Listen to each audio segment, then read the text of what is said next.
The Kansas sun had been merciless for 3 months straight, turning Ezra Mitchell's wheat fields into a graveyard of broken dreams. At 40, his weathered hands told the story of every failed harvest, every prayer unanswered by the relentless sky. The small farmhouse creaked in the evening wind, its wooden bones as dry as the cracked earth surrounding it. Ezra sat at his kitchen table, staring at the last piece of bread from yesterday's loaf. His stomach had been growling for hours, but he'd learned to ignore hunger long ago. It was just him and the silence, always the silence. No wife to share meals with, no children's laughter to fill the empty rooms. The townspeople of Cedar Hollow whispered about the bachelor Mitchell, some with pity, others with suspicion. Why hadn't he married? What was wrong with him? The truth was simpler and more complex than their gossip. Ezra had never found someone who understood that his quietness wasn't coldness, just a different way of caring.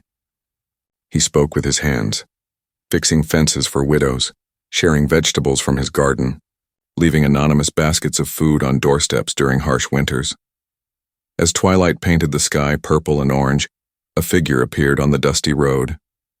A woman walking slowly, stumbling slightly with exhaustion. Her dress was faded and torn, her dark hair escaping from a worn bonnet. Even from a distance, Ezra could see she carried nothing, no bag, no supplies, nothing but the weight of whatever had brought her to this forgotten corner of Kansas. She paused at his gate, swaying slightly in the evening breeze. The woman's eyes met his through the kitchen window, and Ezra saw something that made his chest tighten. Desperation masked by stubborn pride. She was perhaps 30, with olive skin kissed by sun and hardship. Her lips were cracked, her clothes dusty from miles of walking. She didn't approach the house. Instead, she leaned against his wooden fence as if gathering courage or perhaps just catching her breath. Ezra rose from his chair, the bread still clutched in his calloused hand. He'd seen that look before, in the mirror during his worst seasons, in the faces of neighbors who'd lost everything to drought or debt. It was the look of someone who'd forgotten when they'd last eaten. Without a word, he walked outside, his boots crunching on the dry grass. The woman straightened, wariness flickering in her dark eyes. She was preparing to move on, to continue whatever journey had brought her here. "Ma'am." Ezra's voice was rough from disuse, barely above a whisper. He held out the bread, its crust golden despite being a day old. "You look like you could use this more than I can." She stared at the offering, then at his face, searching for the catch, the expectation, the price. Most people didn't give without wanting something in return, but Ezra's weathered features held only quiet concern. "I couldn't," she began, her voice hoarse with thirst and exhaustion. "Please," he said simply. "It's just bread, and there's a well around back if you need water." Her hands trembled as she reached for the bread, and when their fingers briefly touched, Ezra felt a jolt of recognition, not of her face but of her spirit. Here was someone who understood hunger, loss, the weight of carrying on alone. She devoured the bread with the desperate gratitude of someone who'd forgotten the luxury of being full. Ezra watched from a respectful distance as she drank deeply from the well, water dripping down her chin like tears of relief. The evening air carried the scent of dust and dying grass, and somewhere in the distance, a meadowlark sang its lonely song. "I'm Sarah," she said finally, wiping her mouth with the back of her hand. "Sarah Collins." The name carried weight, as if she was testing how it sounded after not saying it aloud for a long time. "Ezra Mitchell," he replied, gesturing toward the farmhouse. "This is my place." He paused, studying her face in the fading light. "Where are you headed, Mrs. Collins?" "West," she said vaguely, then corrected herself with a bitter laugh. "Nowhere, really. My husband died of fever last spring in Missouri, lost the farm to his debts.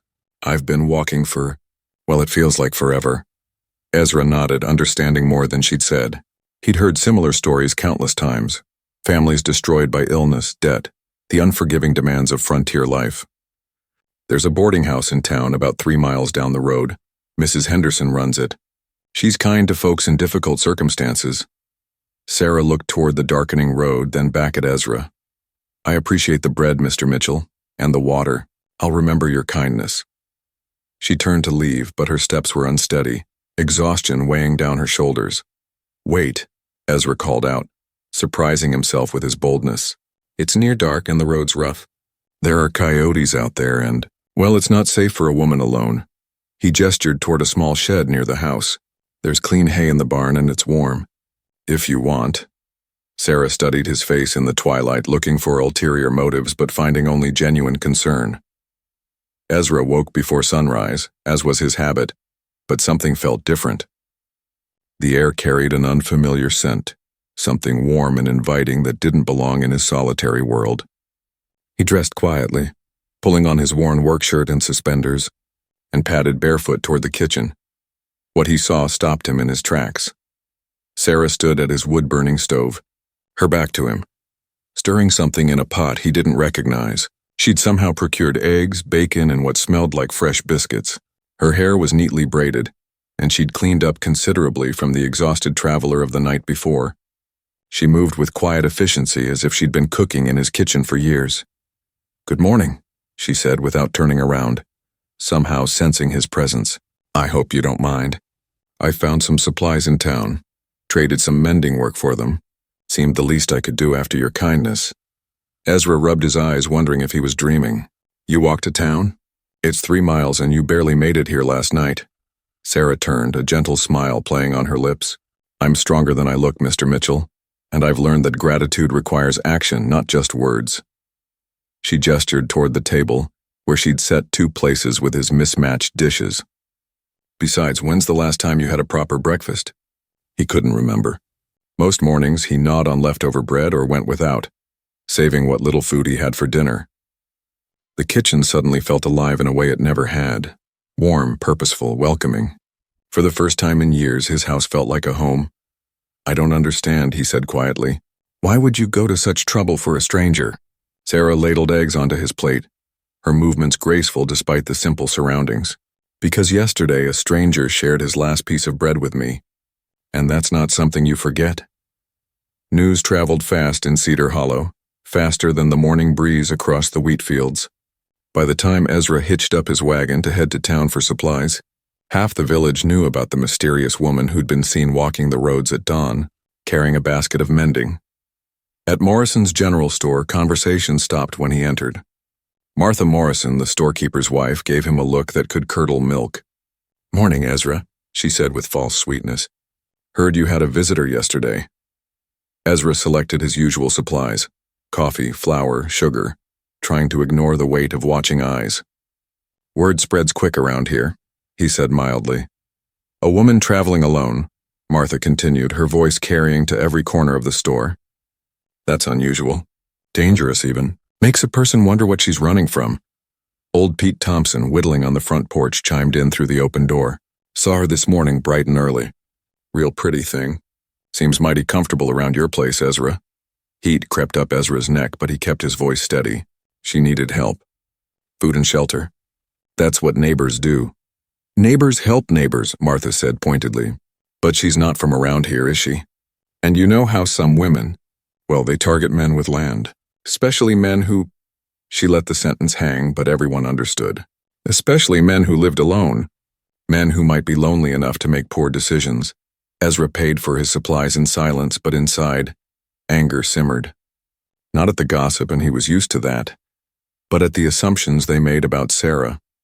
They didn't know her story, her struggles, the quiet dignity with which she carried her loss. As he loaded his wagon, Mrs. Henderson from the boarding house approached. "Ezra," she said quietly, "that woman came by my place this morning. Paid for a room with the most beautiful mending work I've ever seen. But she's not staying. Said she had obligations elsewhere." When Ezra returned home, he found Sarah sitting on his front porch, a basket of mending beside her and his torn work shirt in her capable hands. Her needle moved with precise, graceful strokes, transforming the ragged tear into something almost decorative. "You don't have to do that," he said, climbing down from the wagon. "I know," she replied, not looking up from her work. "But I've noticed you have about 3 shirts. All of them with holes or loose buttons. A man needs to look presentable, especially when the whole town's watching." Ezra sat beside her on the porch steps, noting how she'd swept the area clean and arranged his few belongings with subtle care. "So you've heard the talk?" Sarah's hands paused momentarily before resuming their steady rhythm.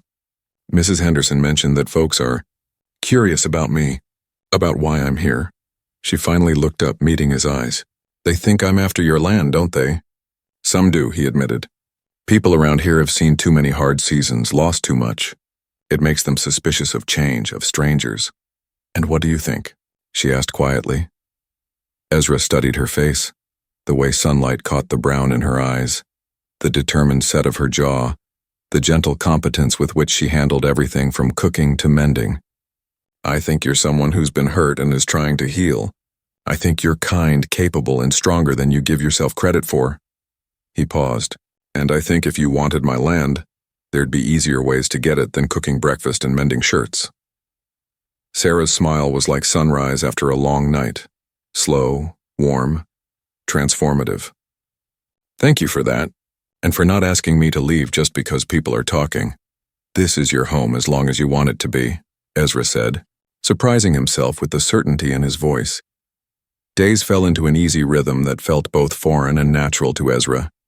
Sarah rose early, as did he, and they shared quiet mornings over coffee and whatever simple breakfast she conjured from his meager supplies. She never asked for much, just the basics needed to keep house, but somehow transformed his Spartan existence into something richer. She mended not just his clothes, but curtains he'd forgotten he owned. She organized his kitchen with an efficiency that revealed her experience managing a household.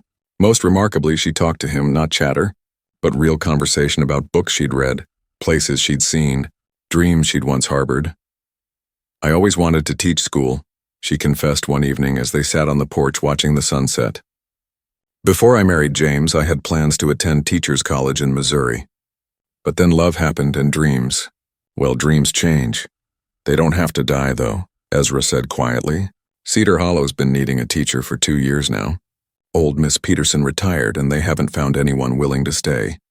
Sarah's eyes lit up with an interest she quickly dampened.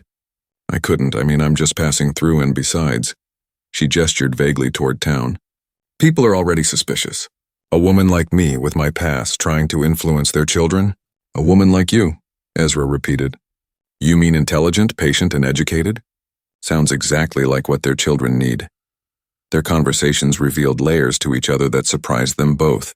Ezra, despite his reputation for being taciturn, could discuss philosophy, poetry, and the agricultural journals he subscribed to. Sarah, beneath her practical exterior, harbored a fierce intellectual curiosity and a dry sense of humor that made him laugh more than he had in years. But it was the small intimacies that truly changed everything. The way she remembered how he liked his coffee, how he noticed she rubbed her temples when tired, the comfortable silence they shared while working.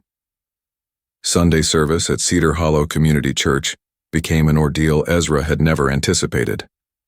Sarah, dressed in her one good dress, simple blue cotton she'd carefully maintained, despite her travels, walked beside him down the center aisle while conversations died around.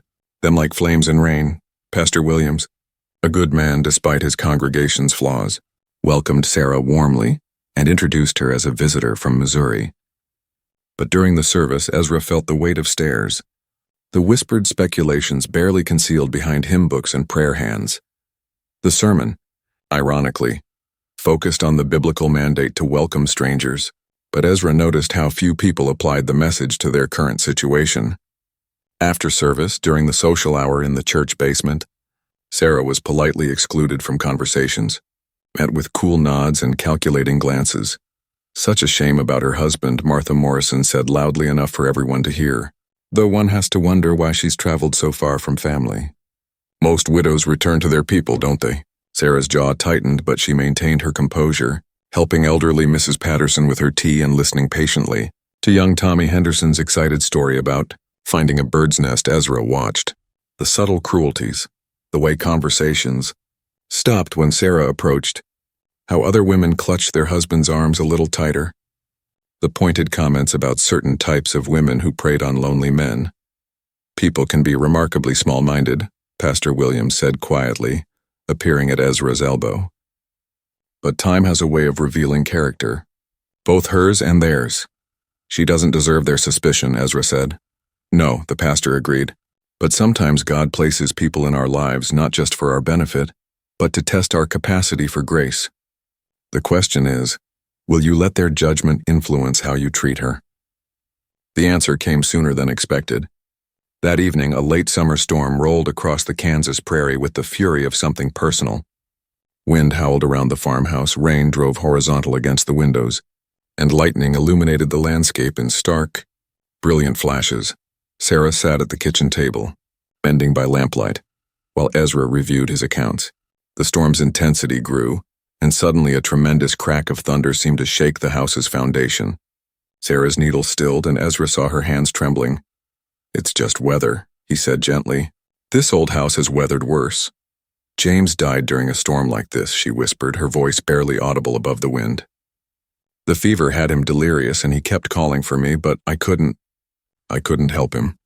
The thunder was so loud, and he was so scared, and I just sat there holding his hand while he—" She stopped, tears flowing silently down her cheeks. Without thinking, Ezra moved his chair beside hers and wrapped his arms around her shoulders. She leaned into his warmth, years of held-back grief finally finding release. He held her as the storm raged outside, offering no words because none would suffice. Just presence and steady warmth. "I've been so alone," she murmured against his shoulder, "and so tired of being alone." "You're not alone now," he said quietly, surprising himself with the depth of feeling in his voice. When the storm passed near midnight, they were still sitting together, her head on his shoulder, his arms around her small frame. Neither wanted to break the spell of closeness, the sense of having found harbor in each other's company. "Ezra," she said softly, "I need to tell you something about why I really came here." Sarah pulled away gently, wiping her eyes with her sleeve, and walked to the kitchen window where moonlight now streamed through dissipating clouds. Her silhouette looked fragile against the glass, as if she might disappear like morning mist. "I wasn't just wandering aimlessly," she began, her voice steady despite the tears. "I came to Kansas looking for my husband's brother, Daniel Collins. James made me promise before he died that I'd find Daniel and tell him things, family things that needed saying." Ezra felt something cold settle in his stomach. "Did you find him?" "Yes, he lives in Dodge City, runs a successful cattle business. Has a wife, 3 children, a big house." Her laugh held no humor. "When I showed up at his door, dusty and poor and widowed, he gave me $20 and told me James had always been the family disappointment. Said I was welcome to stay in town, but not to come around his family again." The coldness in Ezra's chest turned to anger. "He turned you away?" "More than that. He made it clear that James had borrowed money from him years ago. Money we'd used to buy our farm. With James gone and no way to repay the debt, Daniel considered it settled by my departure." She turned from the window, meeting Ezra's eyes. "I came to Cedar Hollow because it was the next town on the map. I was planning to keep walking until I found somewhere that needed a teacher, a seamstress, anything. But then you met me," Ezra said quietly. "But then you gave me your last piece of bread." Sarah's smile was soft, transformative, and for the first time since James died, I felt like maybe I could stop running. Maybe I could stay somewhere and build something again. Ezra stood, crossing the small kitchen to stand before her. "What are you saying, Sarah?" "I'm saying I don't want to leave. I'm saying this feels like home in a way nowhere has since I lost everything." She reached for his hands, her fingers small and warm in his calloused palms. "But I need you to know the truth about why I'm here, about what people might discover if they dig deep enough into my story." Ezra held her hands, studying her face in the silver moonlight that streamed through his kitchen window. Everything about this moment felt suspended between dream and reality. The storm's aftermath, her confession, the way she looked at him with such vulnerable honesty. "Sarah," he said slowly, "I need to tell you something too. I've never been with a woman. Never even been close to marriage. People in town think there's something wrong with me because of it." She squeezed his hands gently. "And what do you think?" "I think I've been waiting for someone who understood that quiet isn't the same as empty. Someone who could see that just because a man lives alone doesn't mean he doesn't know how to love." He paused, gathering courage. "I think I've been waiting for you." The silence stretched between them, filled with possibility and fear in equal measure. "The townspeople will never accept us," Sarah said finally. "A mysterious widow and the bachelor farmer. They'll say I manipulated you, that I'm after your land, that you're a fool. Let them talk, Ezra replied, surprising himself with his firmness. I'm 40 years old, Sarah. I've spent most of my life worrying about what other people think, trying to be the kind of man they'd approve of. But their approval never kept me warm at night or made breakfast taste like something worth waking up for. He released one of her hands to touch her face gently. Marry me. Not because it's convenient or practical, but because in 3 days you've made me feel more alive than I have in 40 years. Because you mend things, not just clothes and curtains, but broken parts of life I didn't even know could be fixed. Sarah's breath caught. Ezra, are you certain? Marriage is forever and we've known each other such a short time. I'm certain, he said. The question is, are you? Sarah didn't answer immediately, which told Ezra everything he needed to know about the magnitude of what he'd asked. She pulled away gently and walked to the stove, putting coffee on as if normalcy might help them both think clearly. James and I married after knowing each other 6 months, she said, measuring coffee grounds with steady hands. Everyone said we were rushing, that passion wasn't the same as compatibility. But we were happy, Ezra. For 8 years we were genuinely happy. She turned to face him, leaning against the counter. But this is different. What's between us? It's quieter. Deeper, maybe. Like we're two people who've been walking separate paths for years and suddenly discovered we were heading to the same destination. Is that a yes? Ezra asked, hope and fear warring in his voice. It's a yes, but, Sarah replied with a small smile. Yes, I want to marry you. Yes, I love what we've built together these few days. Yes, I can imagine a life here with you. Maybe teaching the local children, maybe having children of our own someday. She paused, her expression growing serious. But I won't have you branded a fool by this community. And I won't have people assuming I trapped you somehow.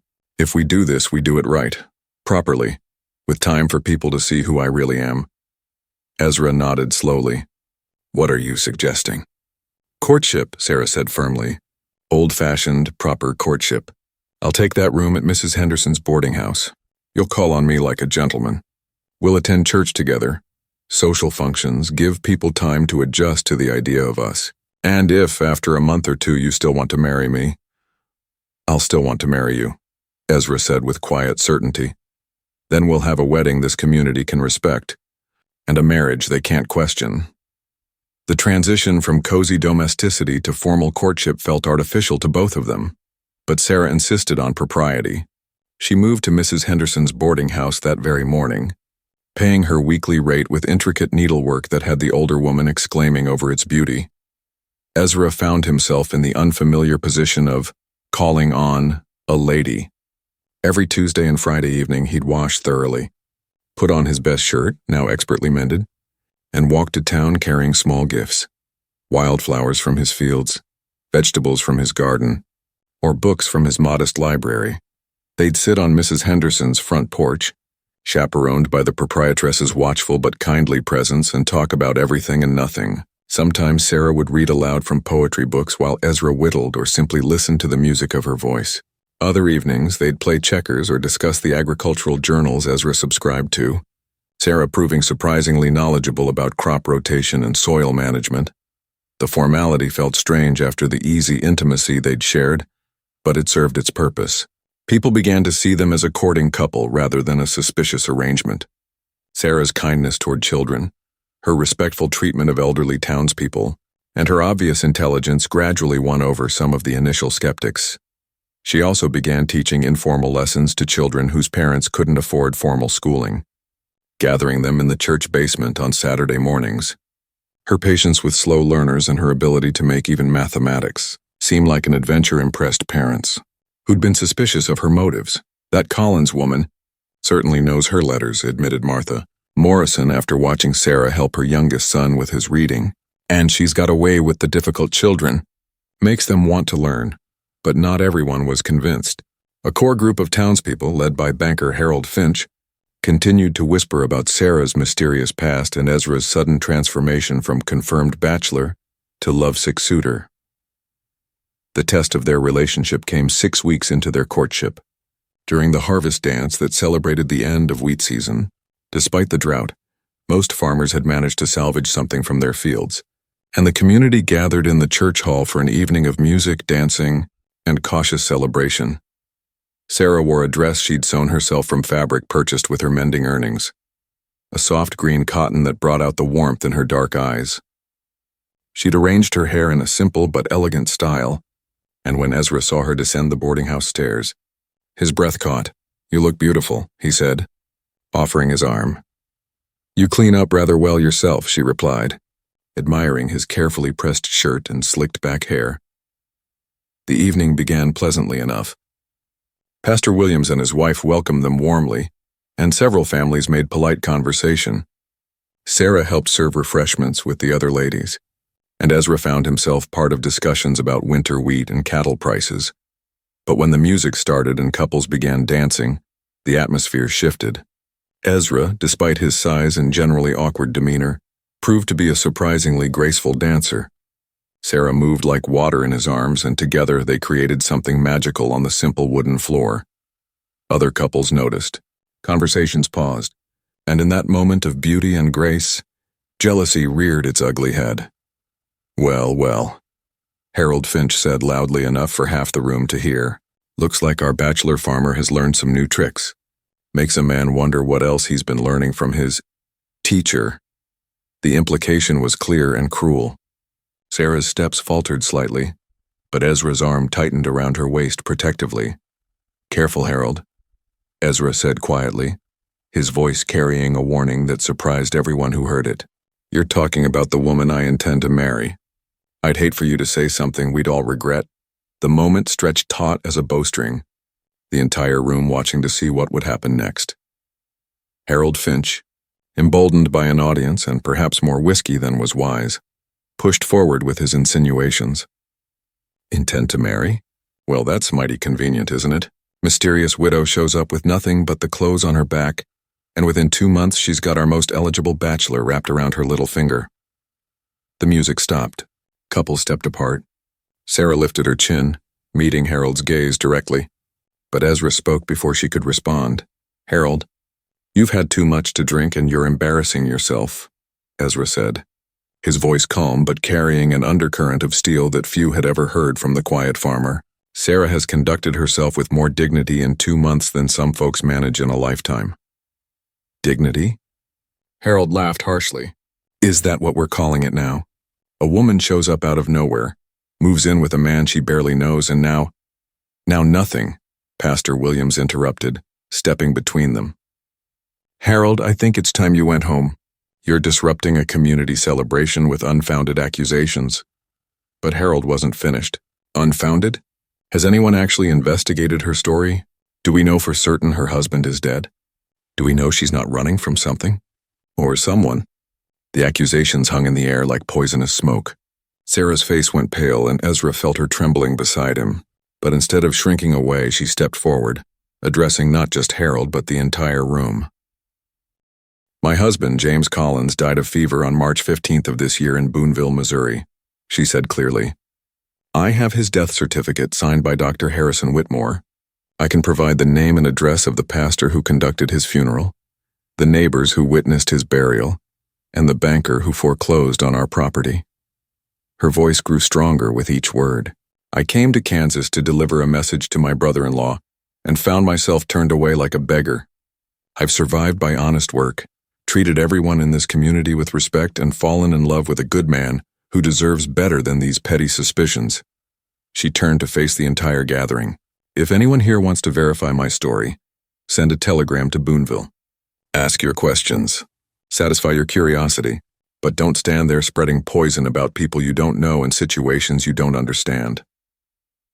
The silence following Sarah's declaration stretched like a held breath. Then, unexpectedly, it was broken by Mrs. Henderson stepping forward from the crowd. "I sent that telegram 3 weeks ago," she announced, her voice carrying clearly through the stunned hall. "Called in a favor for my cousin who lives in Boonville. Everything Sarah said is true. Her husband died exactly as she described. The whole town remembers the Collins couple. Said they were good people, hard-working, respected." Harold Finch's face flushed red with embarrassment and anger. "You investigated behind our backs?"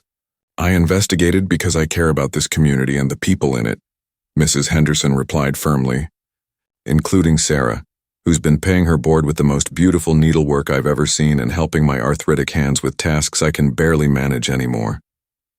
One by one, other community members began to speak up. Tommy Henderson's mother mentioned how patiently Sarah had helped her son with his letters. Old Pete Thompson admitted she'd mended his winter coat without being asked. Even Martha Morrison grudgingly acknowledged Sarah's help organizing the church charity drive. "The truth is," Pastor Williams said, addressing the entire gathering, "we've been blessed to have Sarah join our community. She's contributed more in 2 months than some folks do in years. And if Ezra has found happiness with her, I can't think of anyone who deserves it more." The tide had turned, but Harold Finch, humiliated and defensive, made one last desperate attack. "Fine, maybe her story checks out. But what about him?" He pointed at Ezra. 40 years old and never married? What kind of man lives like that? There's got to be something wrong with him, too. This time it was Sarah who stepped forward, her eyes flashing with protective anger. "What's wrong with him?" "I'll tell you what's wrong with Ezra Mitchell. He's too kind for his own good, too generous with people who don't deserve it, too patient with fools who mistake gentleness for weakness." Her voice rose with passionate conviction. He gave his last piece of bread to a starving stranger. He offered shelter without expecting anything in return. He's the most decent man I've ever known, and if you can't see that, the problem isn't with him, it's with you. The dance ended early, but not in defeat.